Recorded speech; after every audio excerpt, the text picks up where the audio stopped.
What's up, good people? Hey. Hey.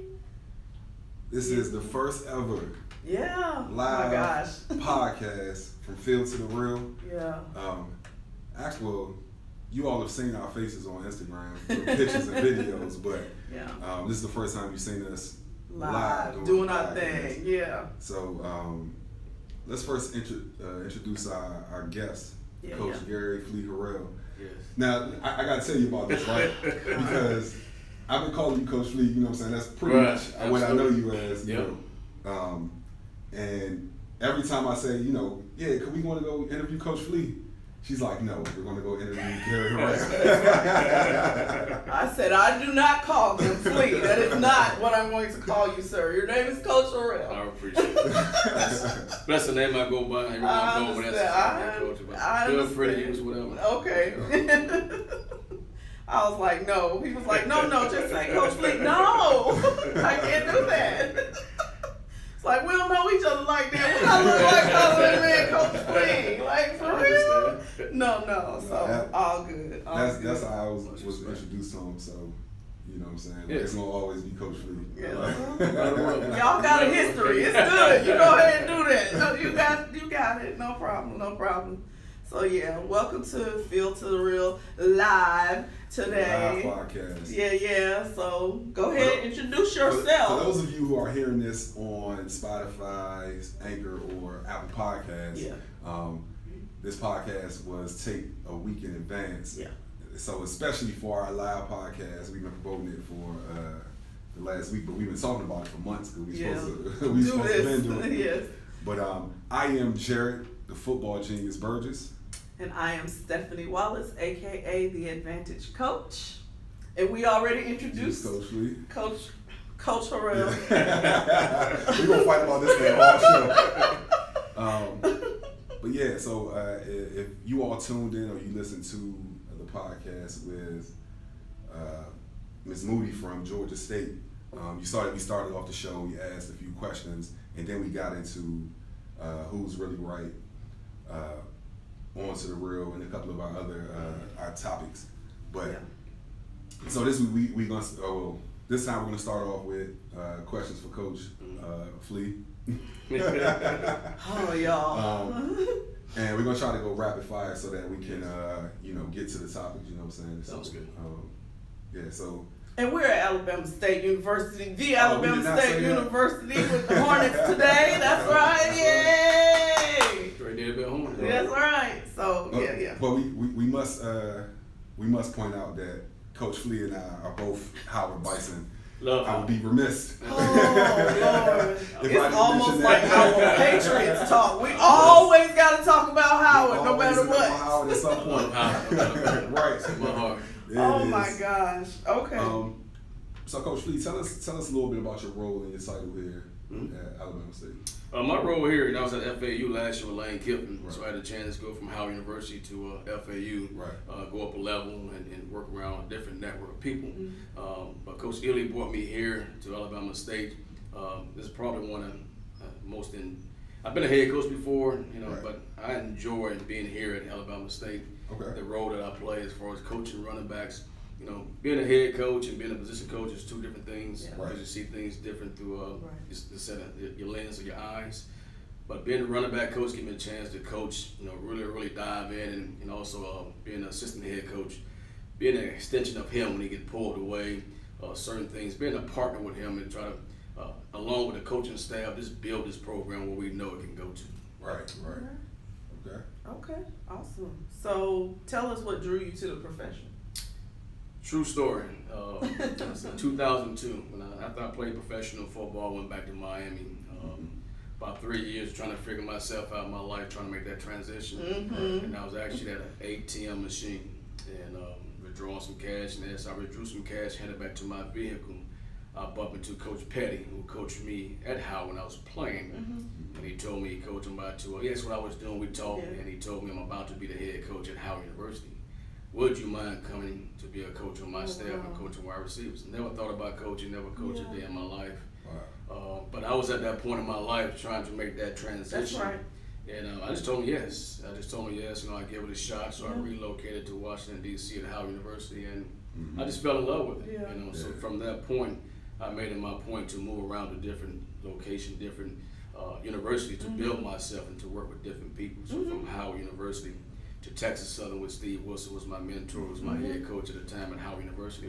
FAMU, Morgan State, went to Bowie State, Division II school, a great school, and it kind of prepared me to be a head coach and the person I am today. Okay, that's awesome. Look, that was some God appointment. Right. Absolutely. Yeah. You know, when people come find you, it's a verse in the Bible that says that people will come to the nations will come to you. You don't have to go to them. So he found you, I and appreciate that. so awesome. That's awesome. What would you say your ultimate goal in athletics is, or football? I mean, football, athletics. We believe that we wear multiple hats as coaches. We're fathers, we're role models. We want to be that person that these kids can lean on and get information and get advice from. So that's the biggest role, to bring a kid in from high school or from a junior college and see them move from point A to point B. Right. To see how they grow and just see them receive that diploma at the end, that degree.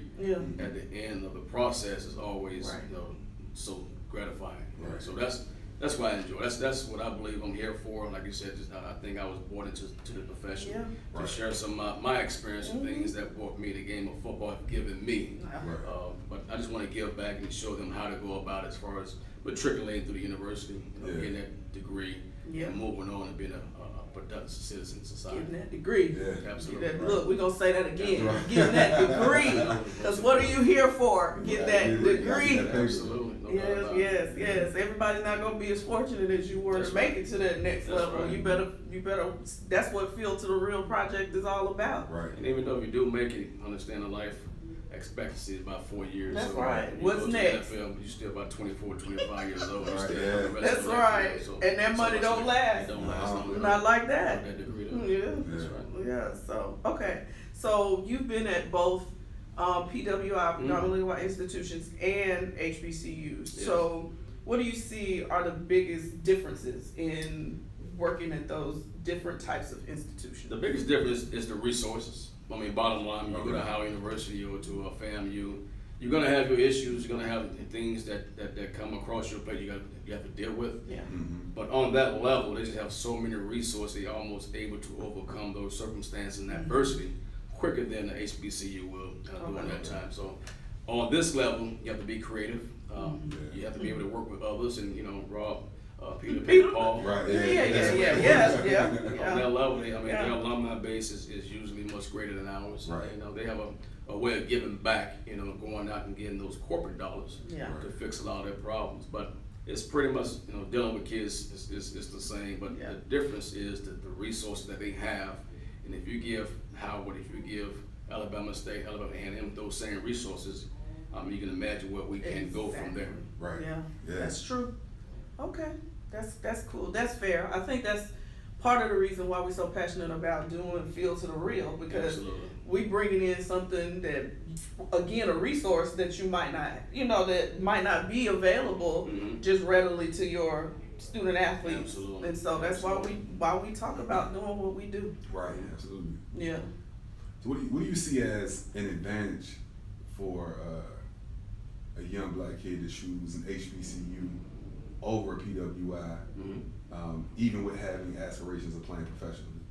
I don't know if there's an advantage. I think it all depends on that particular person. What are you looking for as you enter a college? What are your experience and what are you trying to accomplish? Right.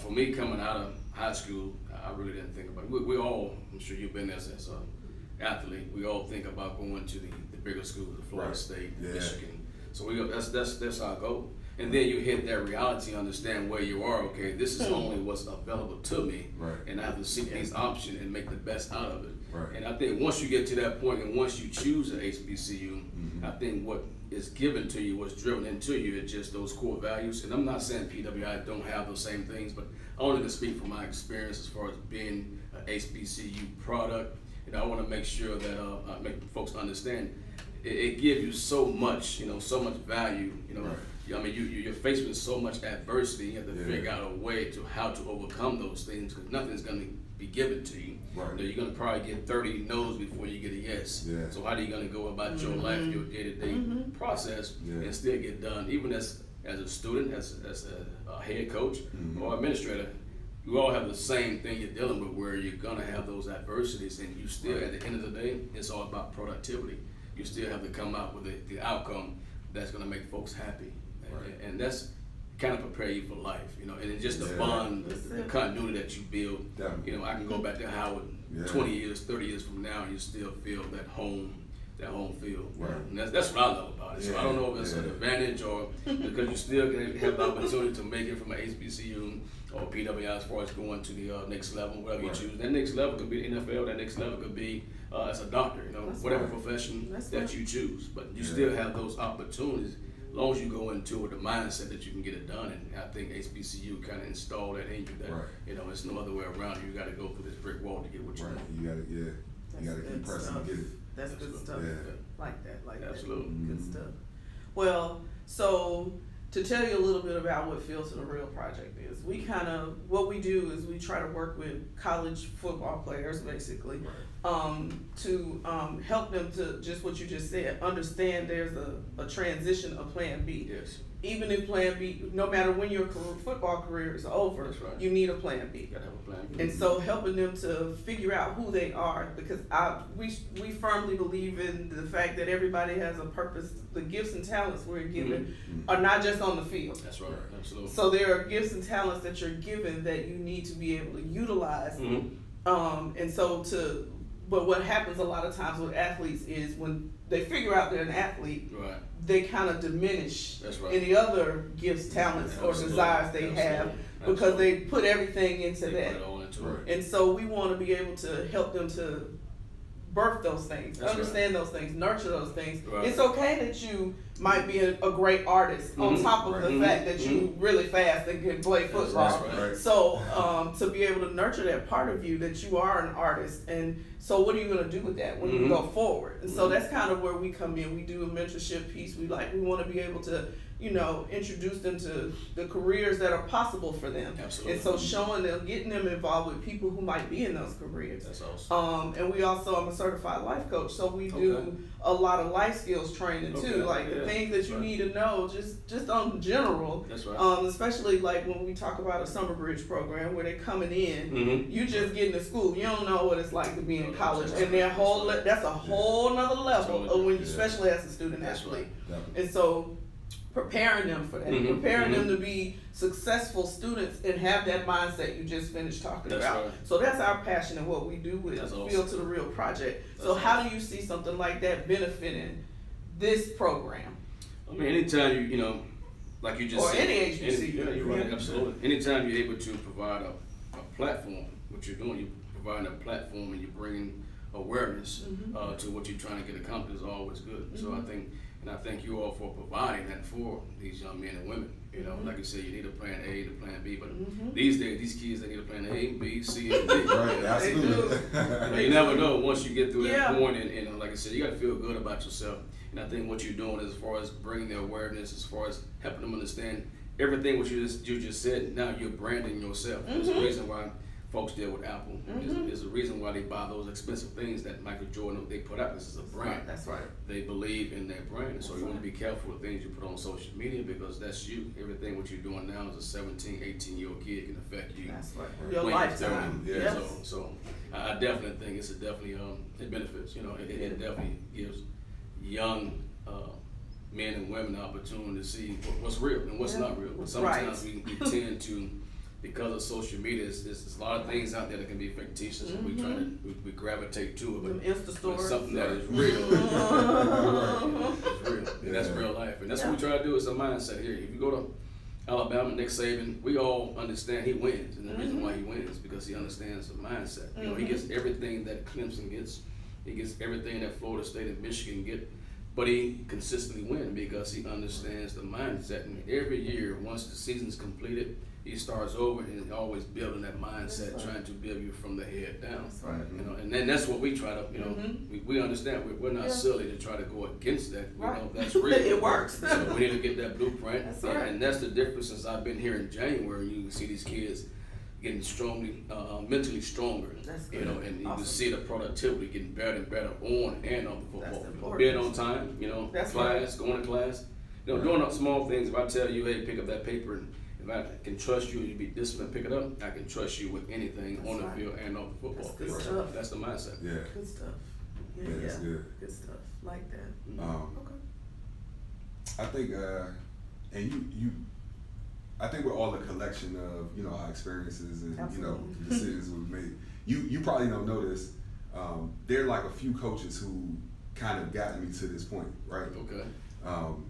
Where I had even, before it was even called Fields to the Real, because you came up with that name. Yes, I did. But when it was just kind of an idea, I thought I wanted to be a football coach. Gotcha. So I went into coaching. I started coaching at Howard the year after I graduated, and I realized like that part of coaching wasn't for me. Mm. But coaches like you, Coach Keith Gilmore, Yes. Coach Keith McKelvin, Okay. Yeah. kind of shaped in me, you know, the whole idea of coaching being relational. There you go. Right. That's You know where what it I'm saying? starts.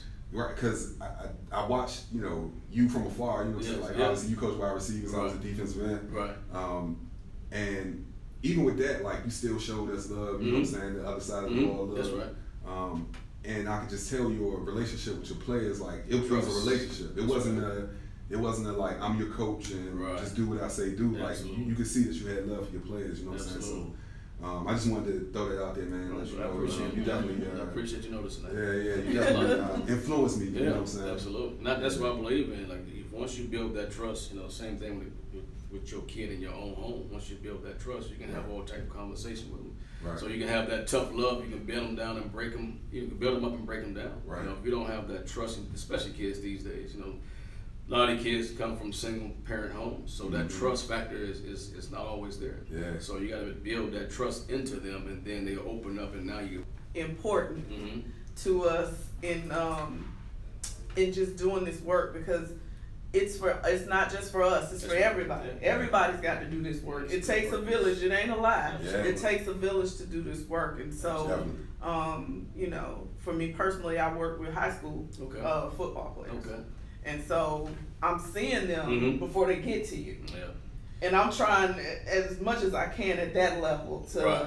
help them, That's good. to prepare them to come to you. Absolutely. And you got to start early. You got to pretty much get the kids from 8th grade. I was to gonna 8th say grade. middle school, Yeah, because middle Lord, school, by the yeah. time they get to us, It's Right, sometimes it's too it's late. Yeah. You want to Yeah. build that mindset, like Yeah. we always talk about, and as far as the academic side of Yes. understanding. Once you hit the 9th grade high school, Lord have mercy. you cannot have bad years, because NCAA regulation almost makes it difficult for you to, as a student athlete, once you become a junior, you don't have all your core classes. You don't have all the things. You don't have planned. them 10 hours. You cannot go back. That's So right. that's, and a lot of them, and the guidance counselors, sometimes coaches, sometimes the player don't have that information. That's right. Once again, that's the platform that you guys are providing to give that Yeah, information, to bring the absolutely. awareness. Right. So now understand, I have the same mindset as if I'm entering my freshman year in college, but I'm entering my freshman year as high school. So now I'm preparing myself That's mentally right. to go through those type of structure and being organized and That's it. manage my time management skills. Absolutely. Yeah. That's it. Yeah. Okay.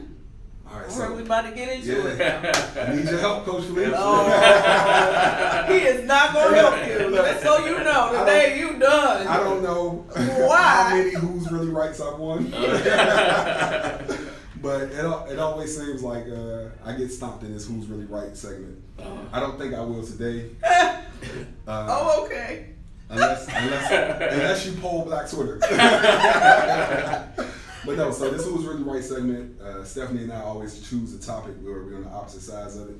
And when we have a show where we interview someone, that person or those people end up being the deciding factor. Okay. So this topic right here is the whole Paul Pierce Okay. versus Dwayne Wade Interesting. debate. Okay.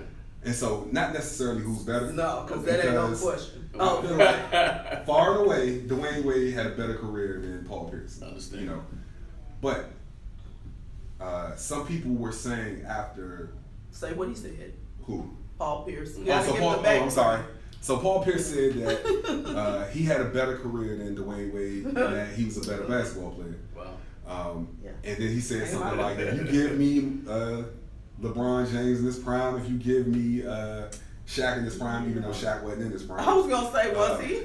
Right. Okay. That he would have had 5 or 6 championships, which, you know, Good I luck, disagree boo. with. Okay. But You had Kevin Garnett. Okay. Right. Let's just go on. Okay. So he said those things, and after he made those comments, because he was very strong about his argument.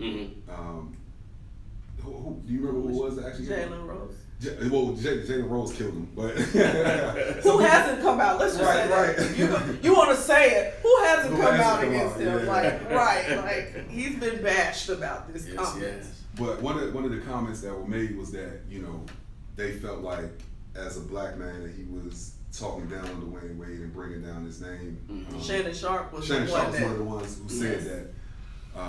And so I disagree with that. I think that Paul Pierce, being a super competitor, just feels, as delusional as it is, that he was a better basketball player and that he had a better career. So I just don't believe that there was any malice in the argument that he was trying to make. I just think that, you know, as competitors, as basketball players, football players, whatever sport you play, especially when it's kind of close, even though I don't think it's kind of close, but especially when it's kind of close, like you're gonna say, no, I'm a better. You know what I'm saying? Like LeBron says that he's better than Jordan. And I believe that he is, but you know, most of America doesn't.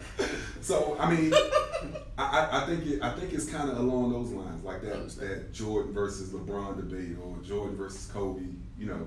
So we're talking intention, y'all. Yeah. Basically, so y'all know we're not talking about who's better. we're talking about Paul Pierce's intention in making the comment that he was better than Dwayne Wade. And so Jarrett just told y'all that he feels like it was no malice. No malice. I have to be on the opposite side of that and say that I feel like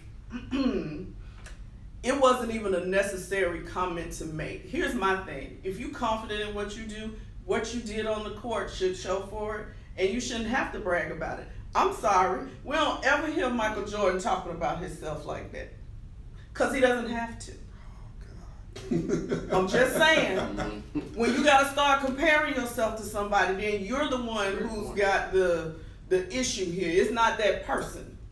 So I feel like he was in a place, he was feeling a little salty because he felt like he didn't get all of the when he left, it wasn't like this. Right. So he's like, wait a minute, so I got to make people see me again. Right. And so that's, to me, that's about your self-confidence and your self-worth. And are you really in a place that's comfortable with who you are?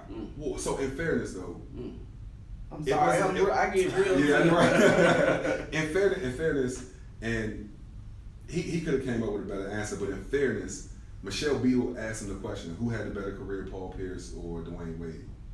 And I would have just said we both. See, but there's a PC answer. Yeah. There's a PC answer to that question that doesn't require you to say one or the other, because you're allowing somebody else to set you up for what's happening to you. Yeah, well, he's certainly catching that back. Yeah, you let her set you up. So whatever, because my answer would have been real clear. We were both great players. He's great, I'm great. We did what we did. Like, let the numbers speak for themselves. Why do I have to give? We shouldn't be pitted against each other. Right. That was Shannon Sharp's whole thing. And I agree with him completely. Like, no. Yeah. Like, why do we keep it's the crab mentality. That's right. Why do we have to keep doing that to each other? Like, no, don't even respond to that. Be like, I'm good.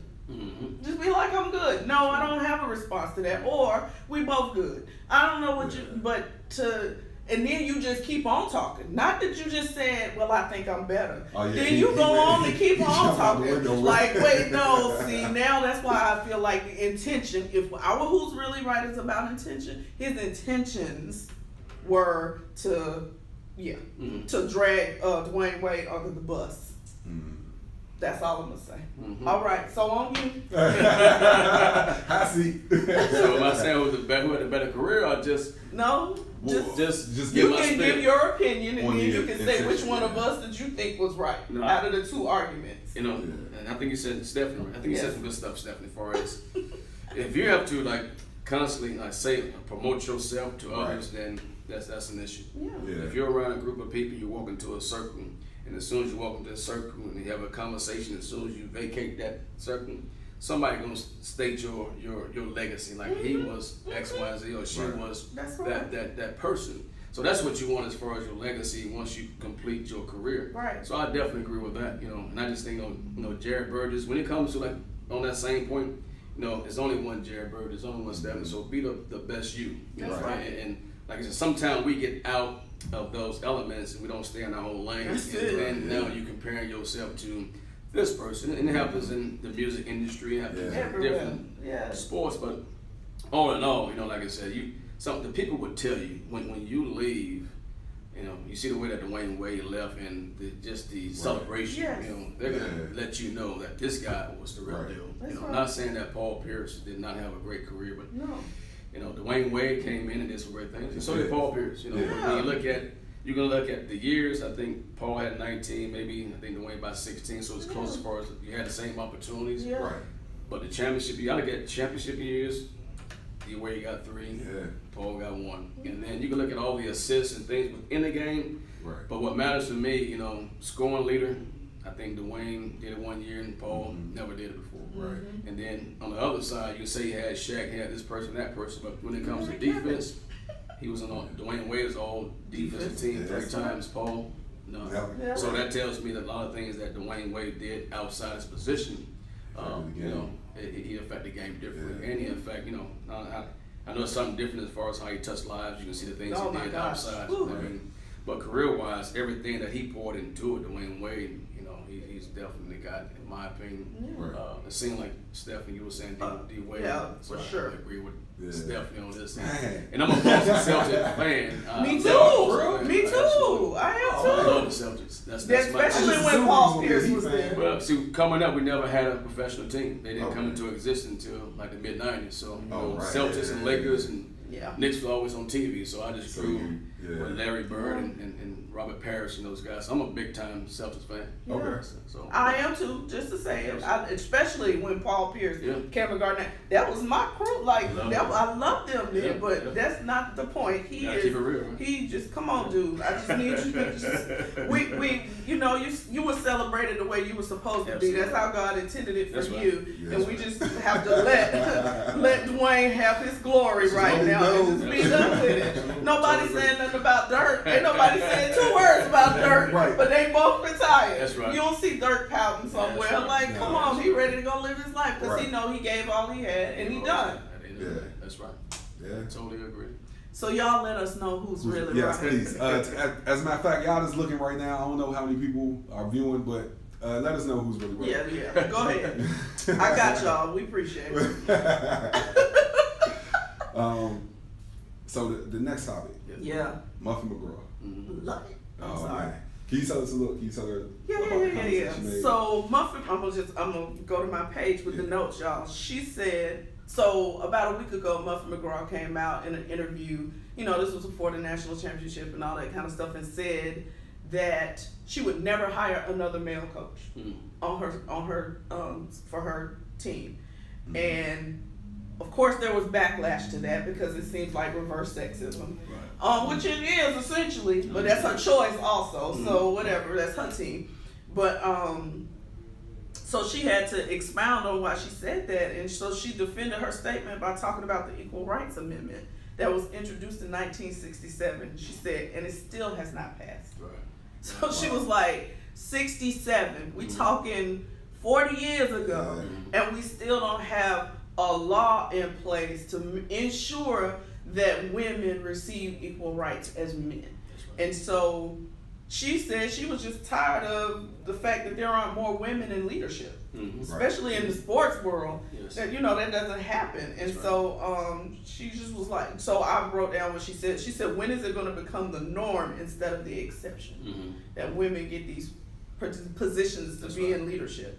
And my passion in this because I work with football players. So people always look at me like, what? You do what? I work with football players. Like, I work with men. And they, so they always looking at me like, but, so I'm so adamant about what she's talking about. For me, it's a passion. Like, no, you're right. Like, we need to see more the girls need to see more of other women in positions that make decisions that, you know, yeah, you could be a head coach, but I mean, like, for real, leadership positions, making those choices for them, because men making choices for women seems kind of unfair. How do you really know what's best? That's right. As a man for a woman? Right. Yeah.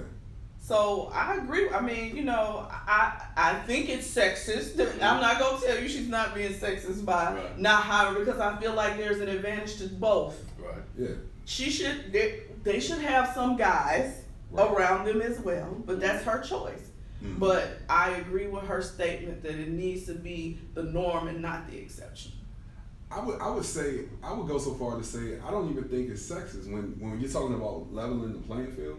No, I'm talking about where she was saying she's not hiring any more men onto her staff. Right. No, but so to me, I've always felt, you know, even from like the first time I really started paying attention to women's college basketball, that there were a lot of male coaches, you know, and so I didn't know if that was, I guess the more and more I thought about it, I didn't know if that was because there weren't as many women who were interested in being college women's basketball coaches, or if the opportunities were just given to men based off of the idea that they may know the game more, or you know, which is why I was excited when I saw someone like a Becky Hammond get a job with the Spurs. You know, I felt like that was a very, and we still got to find out who this other lady is. Right, for the Jets. The Jets have a female coach. Oh, really? Yes. We just found out. You gotta find out who she is. So Wow.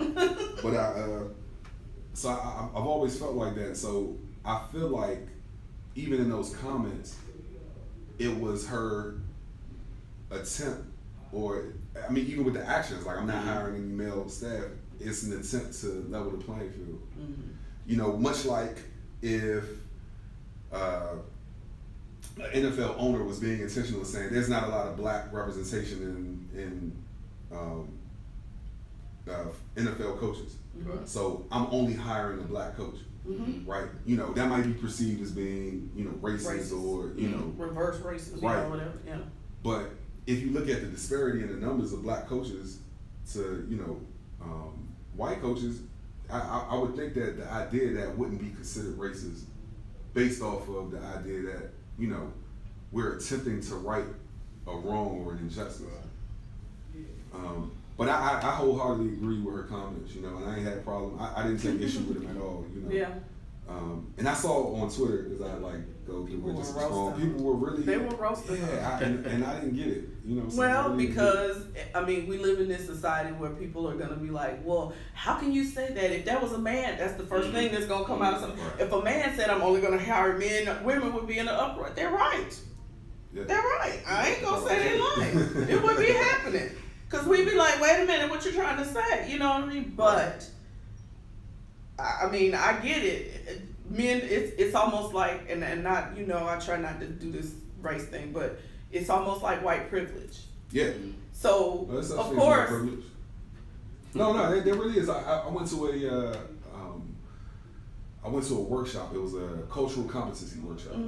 And one of the things that stuck with me about that workshop was the leader of the workshop said that each of us in this room, regardless of our gender, regardless of our color, regardless of our religion, need to acknowledge that we have some privilege.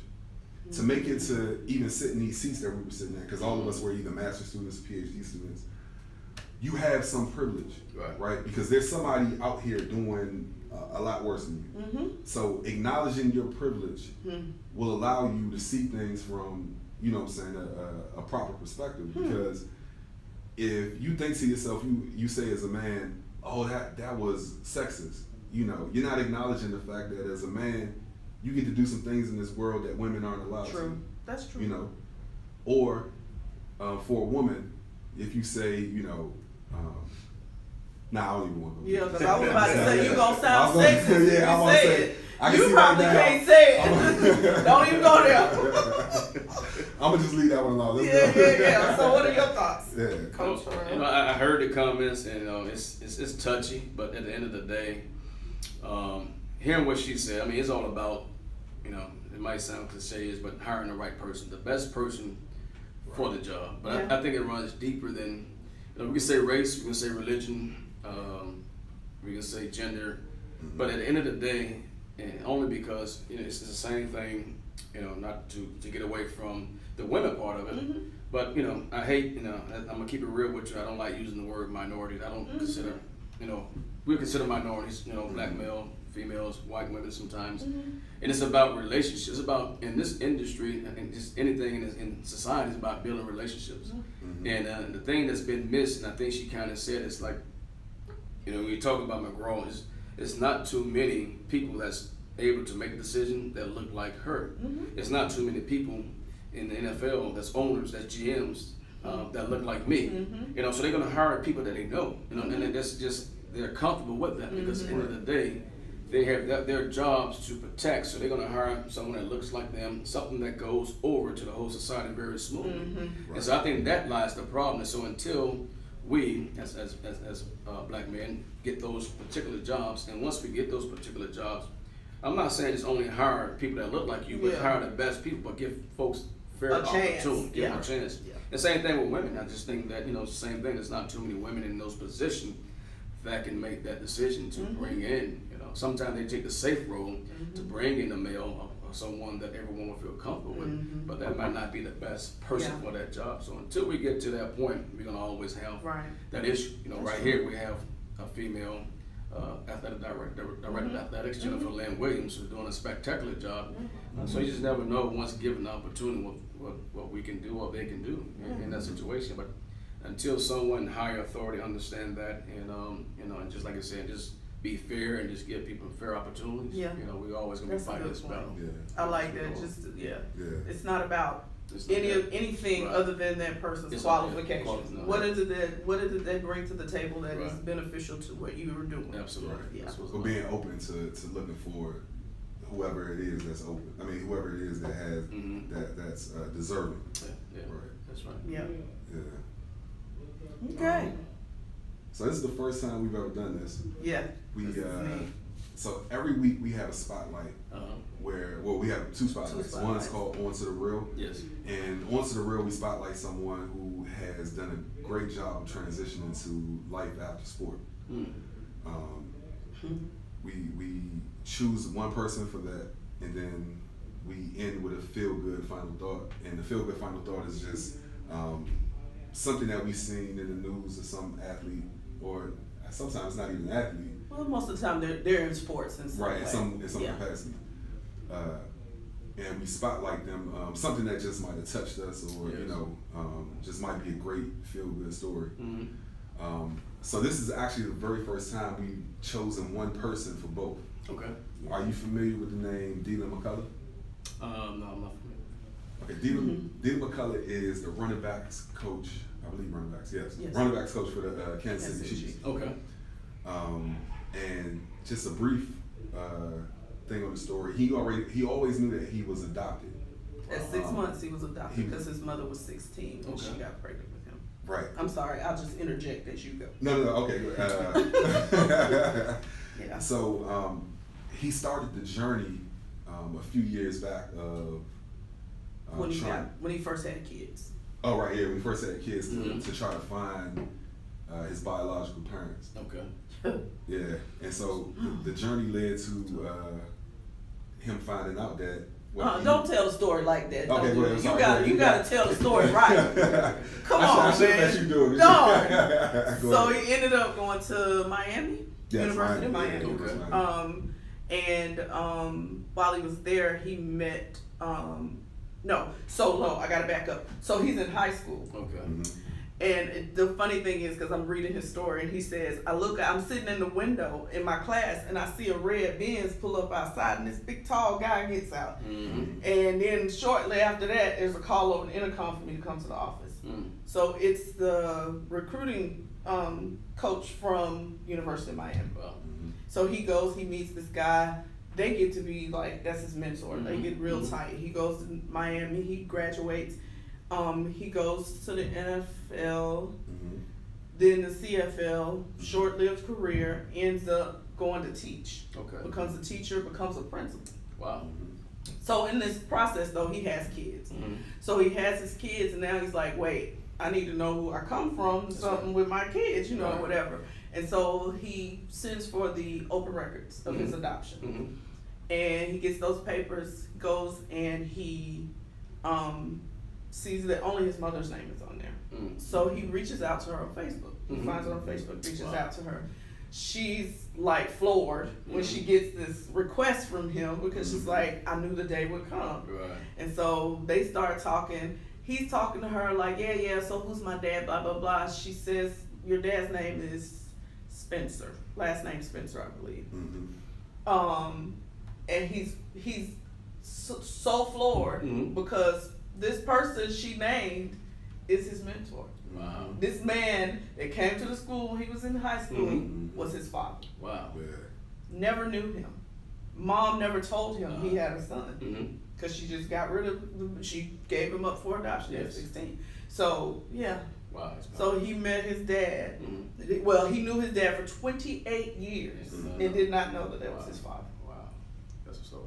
Great. Is that a story? Yeah. Gosh, yes. I saw this story on ESPN, and it aired maybe sometime in the fall. Mm-hmm. But it just touched me back then. And when Stephanie brought it up the other day, I was like, oh, that's perfect. And then we decided to fuse it together because the fact that he played in the NFL, Mm-hmm. he went on to be a teacher, Right. and then realized that he wanted to be a coach, and then transition to that. Mhm. That's one of the reasons why I felt like the on to the real part Yes. definitely Yeah. fit. Absolutely. But just the lengths that he went through to find his family Mhm. and the importance that he saw in it after having his own children was one of the reasons why I felt like being a feel good final thought was like perfect. This one person encompasses all of that for Yeah. us. So Right. yeah. Yeah, I mean, it just literally, I had to hold the tears back Right. That's tough. because I was like, wait, yes, it was almost like reading the story was almost like looking at a movie Mm-hmm. because I'm like, is that gonna be his daddy? That's in my head. I'm like, wait, and then when it was, I was like, oh my gosh, that was his daddy. Right. Like I was like, yes. So he said it's funny because he talked about how people in school when they were in college. People used to be like, you know what, you look like, walk like, talk like, act like y'all hang around each other too much, Right. not knowing That was dad. that was Wow. his dad. Wow. Amazing. And so the other thing he went on, his son went on to play at Miami, Mhm. the same position that his dad's other son played at Mhm. Miami. Mhm. I'm like, wow, Yeah. that's crazy. That's a great story. Yeah. Great story, right? I'm like, okay, so like real talk, Dylan McCullough, Yeah. like this was serious for us. Yeah. Like you touched on so many things Right, for right. us, and kudos to you for like you even when you got out of the NFL, you had a plan. Right. So for Right. me, that's the part that like from the on to the real side. Like That's right. you weren't in this place where you're just like twiddling your thumbs, like what am I gonna do with my life? You Mhm. knew. Yeah. Because you took advantage of the education That's right. you were given for free to get an education degree, Mhm. so that when you got out, you could just go straight into teaching. Mm-hmm. Right. Yeah. That's a Yeah. great story. So Definitely. And shout out to Dylan McCullough for even sharing that story. Yeah. Far too often, we have these stories that can impact so many different people. Yeah. That's right. And we keep them to ourselves. Mm-hmm. So I think it's very important, and it's very courageous to share a story like that, because you could definitely like say, well, this only impacts me, and Right. I'm going to keep Right. this to myself. But Mhm. it's definitely an impactful thing that can help so many people who are out here searching for their Right. parents. The Or same thing. right, yeah, I think his approach is how he went about it. He could have been very disgruntled, right, Mhm. yeah, but he kept his composed, and that's why positive things came out, because the way he went about it. right, Mhm. yeah. Sometimes you want to see who else was around this young man, in Mhm. college, that Mhm. kind of helped mold him to go through those tough times. Right. his daddy, and then he didn't know it was his daddy. Right. His situation is like wow, like Yeah. but it makes me think about something you said. Mhm. You were like part of your role. Part of your role. That's right. You play daddy. That's right. Yeah. Just like for me, my kids, they call me mama. Mm-hmm. Cause I play mama. Mm-hmm. You got one, but you still right. yeah. So that's just so. Even shout out to his dad Mm-hmm. Yeah. because he was the kind of man, Mm-hmm. as a coach and a man, period, Right. that stepped up to the plate for this young man Absolutely. when he was in school Absolutely. to be that Mhm. that like to even want to be his, still be in touch with him 28 years later That's speaks right. volumes about what you've been talking about, building that rapport Mhm. and Yeah. being that type of person That's in right. his life. Absolutely. Yeah. Absolutely. Totally agree. Mm-hmm. Yeah. Okay. Man, we at the end. That was You great. know? Man. I love it. That was fun. Yeah, Good, yeah, good. man. We just want to thank you so much, Yes. man, for being a part. We've tried we've tried to get call other coaches and get other coaches. And the day I called you and asked you about Yeah. it, man, you didn't even hesitate. You Oh, was just yeah. like, yeah, man, let me know when you want to do it. Absolutely. So we definitely appreciate that because Yeah. these conversations are important. It is. No matter how many people listen today, Mhm. like this thing will circulate on the internet, live on the internet forever. Yes. And some of those things that you said about being a coach, I definitely believe will touch somebody. Yeah. You know Absolutely. what I'm saying? So Absolutely. this was definitely impactful, man. We just appreciate Yes, it. it was. I appreciate you Yeah. choosing me and reaching out to me. Yeah. We always tell you, Coach Patty, and Right, and yeah. what we play for, whatever we can do for you, even though we're in spring ball, we all believe in just drop everything and Right. just being there for our former Yeah. players. And That's it's amazing. not, it served no purpose to say that, 10 years ago Right. and not come through now. Right, you right, know, yeah. so And I hopefully can coaches definitely understand that. right. I can definitely say, man, all of the guys are part of that staff. You know what I'm saying? Have in some way been able to, help me with something. Yeah. Like, even when you were the head coach at Howard and initially I didn't want to, come up there and be, how you go back to the school and, stuff going on, you like, I don't want to slide in the middle of me. But I came up there and I came in the cage, man, you showed love. You was like, yeah, man, come on, Anytime. come on to the game, you know what I'm saying? Come holler at me, come to the office, holler at me if you Right. need something, man. That's So right. it's always been that love with that coaching staff, man, and I'm just so appreciative of you guys. Always. Family. Amazing. I love this. Mhm. Oh. Yeah. Well, this was the first live podcast from Field to the Real. Shout Thank out you to- guys. Oh, yes. I can. FW? Yes. Yes, oh man. I don't want to mess this up. We gotta find out. We gotta I'm find gonna the name of just the say brand. shout out to my cousin Monique Fikes. Yes. Thank you, Thank you, ma'am, Monique. for coming up with our shirts for us. Yes. We appreciate you, You did baby. this at the last minute. Yes. We This appreciate cotton it. feels amazing. And you did it in Alabama State colors. Yes, So, on purpose. You like did that, that yeah, on yeah, purpose. on purpose. Yes. So we appreciate you. Go support her, please. Yes. We're gonna let y'all know the name because Yeah. it's not on me right now. And Monique, don't kill me. I love you. No. Yeah. But we gonna make sure you get it out there. So yeah. Love y'all. Yes. Thank you guys for listening. Yeah. Tune in every week at 4 o'clock. We got a new one on. Friday. We have a new Today. one on Fridays at 4 p.m. So just know another one's dropping at 4. Not this one. Yes, Another one is dropping at 4 o'clock. o'clock today. So All right. So see y'all. peace. Peace. That's awesome. Yeah. Why everybody in here waving? You still on? Flea, what's up, my G? That's Piner. Oh, Piner, okay. yeah, Sure. yeah. And nah, that's not Dowdy. That's his brother. Oh, okay. Yeah.